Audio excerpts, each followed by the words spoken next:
શકીલભાઈ, એક જે આખા ગુજરાતમાં કેવી પરિસ્થિતિ છે, મુસ્લિમ ઉમેદવારોને ભારતીય જનતા પાર્ટી ક્યાં ક્યાં ટિકિટો આપી, એ થોડું સમજવું પડે. કારણ કે આપણે જાણીએ છીએ કે 2011માં સદભાવના ઉપવાસ જે કર્યો છે નરેન્દ્ર મોદી, ત્યાર પછી 2011માં અને 2010ની નગરપાલિકાની ચૂંટણી દરમિયાન એને અલગ અલગ એ પહેલા ટિકિટ આપી હતી. 12ની વિધાનસભાની ચૂંટણીમાં એક પણ ટિકિટ નથી આપી. 2015માં 300 મુસ્લિમ ઉમેદવારો ઉભા રાખવામાં આવ્યા હતા અને 2025માં તો આપણે જોયું કે લગભગ 100 થી વધુ મુસ્લિમ ઉમેદવારો ભાજપના મેન્ડેટથી ચૂંટણી લડ્યા હતા, 80 જીત્યા હતા. એટલે કે જીતનું પ્રમાણ પણ સૌથી વધારે છે. 2018માં કોંગ્રેસ પાસે નગરપાલિકાઓ હતી, જે આપણે આંકડાઓ જોયા એ પ્રમાણે. તો આ બધામાં આપણે જોઈએ છીએ કે આખી બાબત છે. વડોદરામાં જે 21 મુસ્લિમોને ટિકિટ આપી છે, પાદરા સહિત પાદરા, અને અમદાવાદમાં લગભગ 14ની આસપાસ ટિકિટ આપવામાં આવી છે. 2021માં અમદાવાદમાં ભાજપે એક પણ મુસ્લિમને ટિકિટ નથી આપી. 2021માં આની પહેલાની જે ચૂંટણી હતી મ્યુનિસિપલ કોર્પોરેશનની, ત્યારે લગભગ અમદાવાદમાં જે આપણે વાત કરીએ તો 13.51% મતદારો મુસ્લિમ છે. એ હવે એ મેળવવાનો પ્રયત્ન દેખાતો એવું લાગે છે અને એ ચૂંટણીના પરિણામો પણ દેખાય છે. તો 2010 થી 2015ની જે ચૂંટણી થઈ એમાં અમદાવાદમાં 4 મુસ્લિમ ઉમેદવારો ભાજપના હતા. અત્યારે 14ની આસપાસ છે. એમાં ધોળકામાં 8 છે, વિરમગામ 4 છે, સાણંદ અને ધંધુકામાં 1 છે. તો આ રીતે બારેજામાં પણ 1 છે. અને આણંદ નગરપાલિકામાં 4 મુસ્લિમ ઉમેદવારો છે. બોટાદ, કરમસદ, ખંભાત, સુરેન્દ્રનગર, એના બધા પોરબંદરમાં પણ એ આપણે જોઈ શકીએ છીએ. માંડવી નગરપાલિકામાં 6, જે કચ્છમાં છે ને સૌથી વધારે લગભગ 45 થી 50ની આસપાસ ઉમેદવારો સૌથી વધારે 48 આપી છે કચ્છમાં. યસ, તો એ છે. એમાં માંડવી નગરપાલિકામાં 6, ભુજ નગરપાલિકામાં 7, અંજાર નગરપાલિકામાં 2, મુન્દ્રા નગરપાલિકામાં 4, નખત્રાણામાં 2, એમ કરીને ત્યાં એક પણ ટિકિટ આપી. ગોંડલમાં 3 ટિકિટ આપી છે. ધોળકા નગરપાલિકામાં 8, એ આપણે આંકડાઓ જોઈએ. ખેડામાં 7 મુસ્લિમ આપી છે. વડોદરામાં પણ એટલે જ આપી છે. તો આ બધું જે થઈ રહ્યું છે શકીલભાઈ, આટલા મોટા પ્રમાણમાં જે ટિકિટ આપવામાં આવી રહી છે, તો એની અસર શું થઈ રહી છે? સંઘ તો એક બાજુ કહે છે કે ભાઈ અમે હિન્દુ રાષ્ટ્ર બનાવીશું, બીજી બાજુ ભારતીય જનતા પાર્ટી ટિકિટ આપી રહ્યું છે. તો આરએસએસ ની નરેન્દ્ર મોદી માનતા નથી કે આરએસએસ પણ સત્તા પ્રિય થઈ ગઈ છે? શું લાગે છે સંઘનું વલણ તમારે?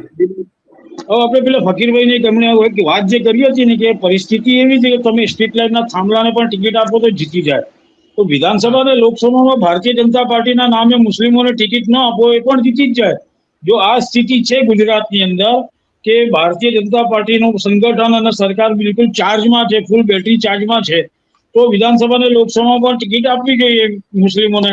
બીજી વાત કે સંગઠનમાં તમે લઘુમતી મોરચો બનાવીને, ભારતીય જનતા પાર્ટી લઘુમતી મોરચો બનાવીને મોરચા પૂરતો મર્યાદિત રાખો છો, મેઇન સ્ટ્રીમમાં નથી લાવતા મુસ્લિમોને.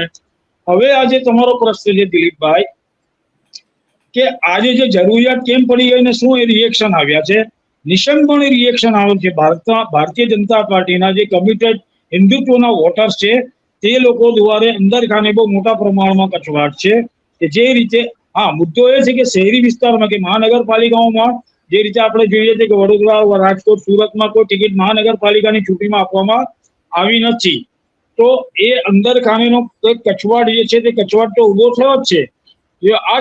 ને એવું પણ લોકો હવે થોડાક કેટલાક કાર્યકરો જે છે જૂના જોગીઓ જેઓ અત્યારે કોરાણે મુકાઈ ગયા છે અથવા તો તેમની પાસે પાર્ટી કોઈ કામ નથી લેતી તેવા જે સિનિયર અને વરિષ્ઠ નેતાઓ થઈ ગયા છે કે કાર્યકરો થઈ ગયા, તેમનો એક ગણગણાટ પણ એવો છે કે હવે પાર્ટી આખી બદલાઈ ગઈ છે.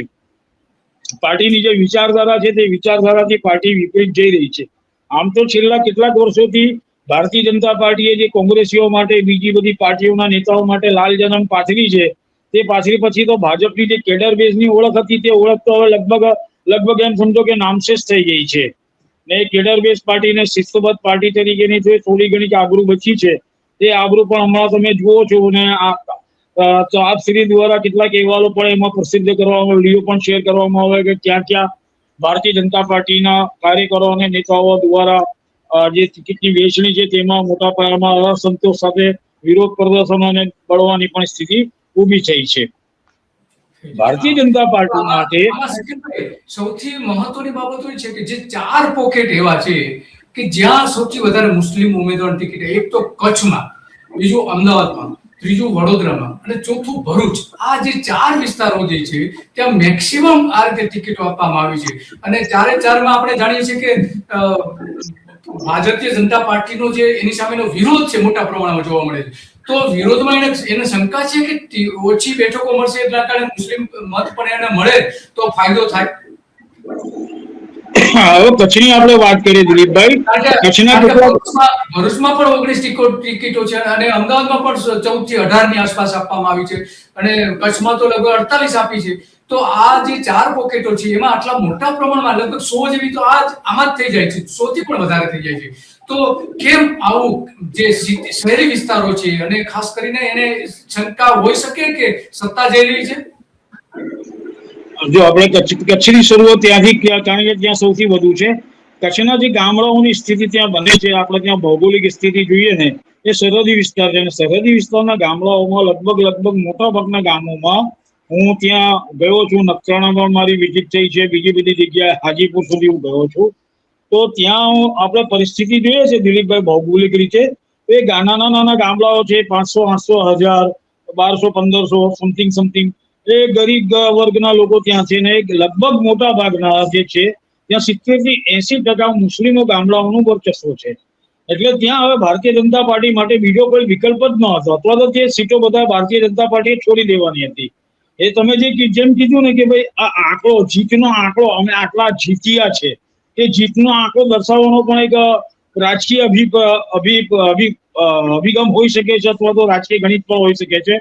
બીજી વાત જે છે કે જે પ્રમાણમાં છૂટતી નગરપાલિકા પંચાયત કે તાલુકા પંચાયતમાં ટિકિટો આપવામાં આવી છે, એટલે ભારતીય જનતા પાર્ટી, મને થોડોક એમાં એ પણ લાગે છે કે ક્યાંક હવે મુસ્લિમો તરફનો જોગ એ દર્શાવી રહી છે અથવા તો દેખાડો કરી રહી છે. બંને આપણે કહી શકીએ કે દેખાડો પણ હોઈ શકે છે કે આ મુસ્લિમોને અમે સાચવી રહ્યા છે, પરંતુ એમાં બીજો રિફર્ગેશન આવી રહ્યું છે કે ભારતીય જનતા પાર્ટીના જે કમિટેડ વોટર્સ છે, એ કમિટેડ વોટર્સની અંદર મોટા પ્રમાણમાં આ ટિકિટોની વહેંચણીને લઈને, ખાસ કરીને મુસ્લિમોની ટિકિટની વહેંચણીને લઈને ગણગણાટ કહો કે ગણગણાટ, તમે એમાં અસંતોષ કરો, નારાજગી કહી શકો છો, એ બધી ઊભી થઈ રહી છે કે આ રીતે ભારતીય જનતા પાર્ટીએ જો ચલાવવાની હોય, પાર્ટીને આવી જ રીતે ચલાવવાની, આવી જ રીતે શાસનમાં આવવાનું હોય, તો પછી આ હિન્દુત્વના મુદ્દાઓને પડતા મૂકી દેવા જોઈએ.